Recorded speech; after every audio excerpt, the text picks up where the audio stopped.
कम से कम क्या मुख्यमंत्री जाति आधारित गणना पूरे देश में चाहते हैं कि नहीं चाहते हैं, ये बताना चाहिए। तो ये तीनों सवाल को लेकर के पूरी तरीके से डबल इंजन की सरकार 6 महीने हो गई है, कुछ जो है इस विषय पे ये लोग काम नहीं कर रहे हैं, केवल सत्ता का मौज ले रहे हैं और बिहार की जो पिछड़ी आबादी है उनके साथ अन्याय कर रही है। हम लोग सच्ची लड़ाई लड़े, राष्ट्रीय जनता दल के लोगों ने जो कमिटमेंट किया था उसको हम लोगों ने मात्र 17 महीने के अंदर, चाहे नौकरी का मामला हो, चाहे स्वयं सहायता समूह के मानदेय को दुगुना करने का हो, चाहे जाति आधारित गणना कराने का हो, आरक्षण की सीमा को बढ़ाने का हो, हम सब लोगों ने उस काम को पूरा किया 17 महीने। लेकिन आखिर ऐसा क्या हो गया कि राष्ट्रीय जनता दल के हटते ही जब ये भाजपा और एनडीए डबल इंजन की सरकार आई तो सारे काम में जो है ताला लग गया। तो इस पर हम लोग इसलिए प्रेस कॉन्फ्रेंस बुला करके आप लोगों को सूचित करना चाहते थे कि कम से कम आप लोग भी सूचित हो जाइए और देश और राज्य के लोग को भी सूचित कर दिया जाए कि भारत सरकार मतलब जनता दल यूनाइटेड बीजेपी, इसमें बिहार की पार्टियां हैं एनडीए में, बिहार को ही वोट लेके अब बिहार को विशेष राज्य का दर्जा नहीं दे रही है, बिहार का ही वोट ले करके सारा काम करके आरक्षण को 9वीं अनुसूची में नहीं डाला जा रहा, पैकेज नहीं दिया जा रहा अलग से। बजट में तरह तरह की बातें आई, जितना इंफ्रास्ट्रक्चर का पुराना मामला जो हमने उठाया वही सारा उसी टाइम हो गया था, उसी चीज़ को दोहराया गया, खाली नोट कवर बदल दिया गया। तो हम लोग इसको लेकर के हम लोग जो है जनता के बीच जाएंगे, अदालत सर्वोच्च न्यायालय हम लोग जाएंगे और अपने पक्ष को मजबूती के साथ रखेंगे और किसी भी कीमत पर जो आरक्षण महागठबंधन की सरकार ने बढ़ाया था उसको ख़त्म नहीं होने देंगे, उसको लागू करा करके ही हम लोग दम लेंगे। इसलिए आप सब लोगों को हम बुलाएं और कोई विषय पे अगर आप लोगों को सवाल पूछना हो, और ये विषय अगर अनुसूची 9 में नहीं डालने का है, यह स्टेट मैटर है, तो ऐसा तो नहीं कि भाई हम लोगों के हटने के बाद नीतीश कुमार जी ने अनुसूची 9 का जो प्रस्ताव हम लोग कैबिनेट द्वारा भेजे थे इन लोगों ने वापस ले लिया हो, क्योंकि उस समय तत्कालीन जो अभी भी गृह मंत्री आपके अमित शाह जी हैं, उस समय जो ईस्ट जोन का जो बैठक चल रहा था उसमें भी हम लोगों ने प्रस्ताव रखा था, उनसे मांग की थी कि इसको अनुसूची 9 में डाला जाए। अब मामला है कि कोई भी, चाहे नीतीश कुमार जी हो, जनता दल यूनाइटेड के कोई नेता हो, सभी लोगों के मुंह में दही जमा हुआ है, कोई भी इसको लेकर के आवाज़ नहीं उठा रहा है। जब हम लोगों ने किया था इस काम को तो बड़े ढिंढोरे पीटे जा रहे थे जनता दल यूनाइटेड के द्वारा, अब करेगा कौन? करने वाले भी तो वही हैं। Janata Dal United is the part of the government of India. तो ये खेल जो ये लोग खेलना चाह रहे हैं ये साफ दिखाता है कि इनके नीयत पे सवाल उठ रहा है, कि इनके नीयत ही नहीं है कि इसको शेड्यूल 9 में किया जाए। ये पिछड़े, अति पिछड़े, दलित, महादलित, आदिवासियों के हित में जो काम हुआ है उसको ये लोग नहीं चाहते, स्वीकारना नहीं चाहते और इसको पूरी तरीके से फंसाया जा रहा है। बिहार सरकार द्वारा कोई ट्रांसपेरेंसी नहीं रखी गई है। जब हम लोग जाति आधारित गणना करा रहे थे तो पूरी तरीके से ट्रांसपेरेंसी रखी गई थी कि कौन से स्टेज पे हम लोग हैं, क्या हो रहा है, नहीं हो रहा है, लोगों को जानकारी प्राप्त होती थी। अब बिहार सरकार सुप्रीम कोर्ट में क्या स्टैंड ले रही है? नहीं ले रही है। मुख्यमंत्री चुप है, उनके सारे मंत्री चुप हैं जो हमारे साथ बैठ करके मेरे नेतृत्व में प्रेस कॉन्फ्रेंस किए थे, कोई कुछ नहीं बोल रहा।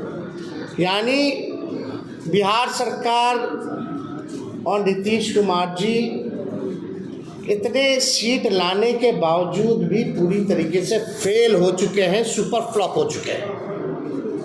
ये साबित हो रहा है कि उनकी कोई सुन नहीं रहा, या वो सुना नहीं रहे, या तो वो इंटरेस्टेड नहीं है, या तो उनकी बात को कोई नहीं सुन रहा। क्या क्या नहीं किया गया था बिहार के विशेष राज्य के दर्जे को लेकर के, क्या क्या आंदोलन दिल्ली से लेकर बिहार तक। अब देने वाला कौन है? भारत सरकार पार्लियामेंट में खड़ी होकर के, यानी उन्हीं की सरकार खुद मना करती है कि बिहार को हम स्पेशल राज्य का दर्जा नहीं दे सकते। खुद ही कह रही है कि हम अनुसूची 9 में हम नहीं डालेंगे, ये स्टेट मैटर। स्टेट मैटर कैसे?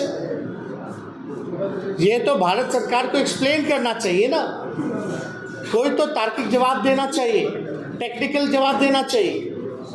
और अनुसूची 9 का तो सब लोग जानते हैं कि भाई भारत सरकार के हाथ में ही है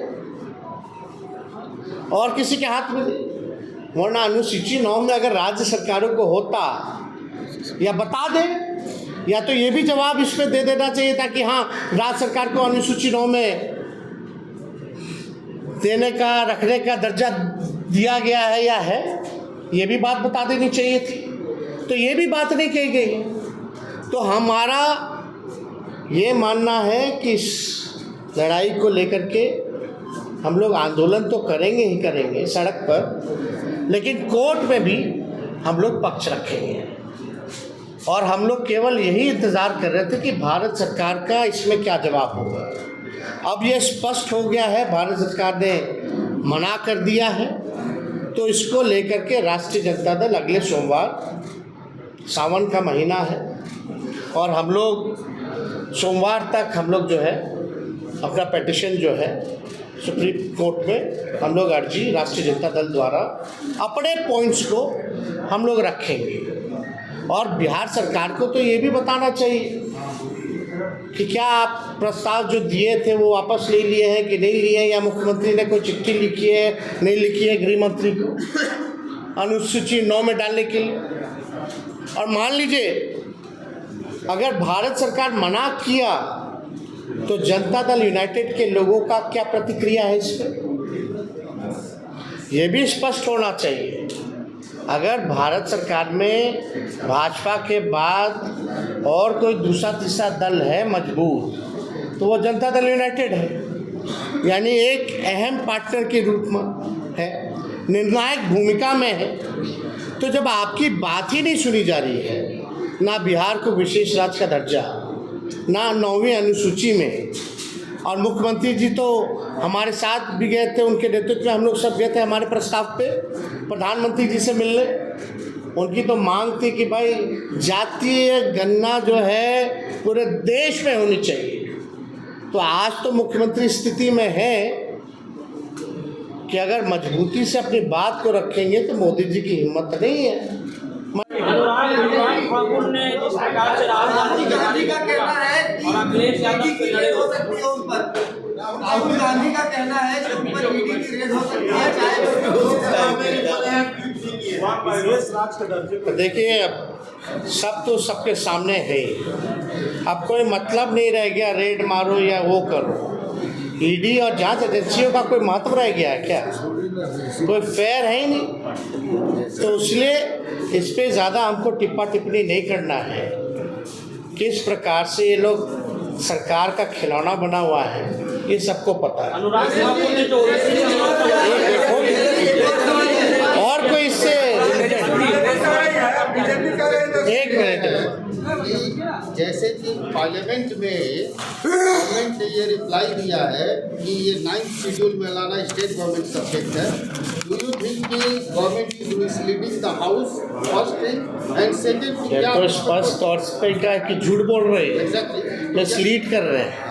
क्या कोई आप लीगल ओपिनियन इस पे लेकर तब तो जाएंगे? Will be going to the court and will be अपना जो पक्ष है, जो हमारा साइड है, we will put in view of the court. विजय चौधरी ने आपको याद होगा विधानसभा में कहा था कि हम लोगों ने अनुशंसा भेज दी है, और ये भी कहा, दूसरी बात एक सुन लीजिए कि जब मामला कोर्ट में है और कोर्ट ने इस पर रोक लगा दी है, तब साहब, सूची में डालने का क्या मतलब है?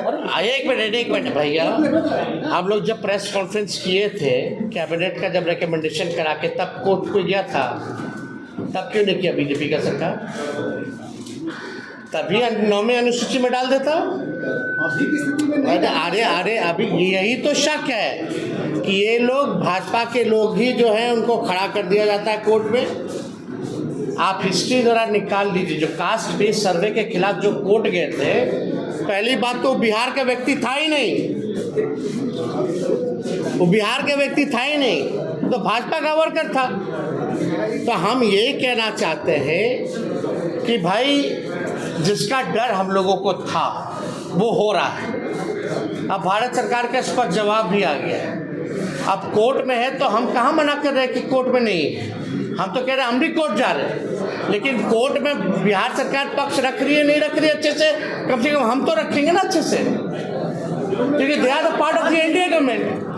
अच्छा टेल मी, आप बताइए रिफ्यूज कौन सी सरकार ने किया? Government of India.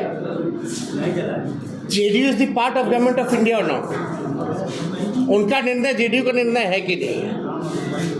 उन्हीं का निर्णय। तब किसको बोल रहे हैं कि हम यहाँ से, यहाँ भी तो उन्हीं की सरकार है। ऐसा नहीं है कि जेडीयू क्या जो सरकार है किसी और के साथ, भाजपा के साथ है। अब भाजपा की बदौलत ही है यहाँ, और वहाँ इनके बदौलत है। तो मुख्यमंत्री को इतना तो हैसियत अब मिल गया है ना भाई, आप इसकी स्टैंड ले सके, और जो स्टैंड ले उसको होना चाहिए, वरना गिराओ सरकार। तो नियत ही आपका ठीक नहीं है, किस बात? चलिए, थैंक यू।